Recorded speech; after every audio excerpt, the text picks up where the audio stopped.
পররাষ্ট্রমন্ত্রী ডক্টর হাসান মাহমুদ বলেছেন, ভিসা নীতির আওতায় সাবেক সেনাপ্রধান অবসরপ্রাপ্ত জেনারেল আজিজ আহমেদের ওপর নিষেধাজ্ঞা দেয়নি যুক্তরাষ্ট্র। নিষেধাজ্ঞা বিষয়টি সেনাবাহিনী দেখবে বলেও তিনি মন্তব্য করেন।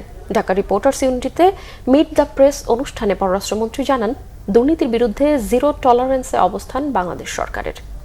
আসলে যে ভিসা নীতি ঘোষণা করা হয়েছে সেটির অধীনে তো কারো উপর ইম্পোজ করা হয়েছে বলে এখন আমার জানা নেই।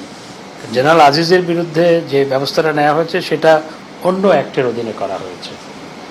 অবশ্যই গণতন্ত্রকে বাধাগ্রস্ত করার জন্য যদি ভিসা নীতি প্রয়োগ করা হয়, তাহলে যারা গণতন্ত্রকে সত্যিকার অর্থে বাধাগ্রস্ত করছে, পুলিশকে পিটিয়ে হত্যা করছে, হাসপাতালে হামলা চালাচ্ছে এবং প্রধান বিচারপতির বাসভবনে হামলা চালাচ্ছে, গণতন্ত্রকে বাধাগ্রস্ত করছে, মানুষ পুড়িয়েছে গণতন্ত্রকে বাধাগ্রস্ত করার জন্য, নির্বাচন ভঙ্গ করার লক্ষ্যে, তাদের উপরে তো সেটি প্রয়োগ করা প্রয়োজন বলে আমরা মনে করি।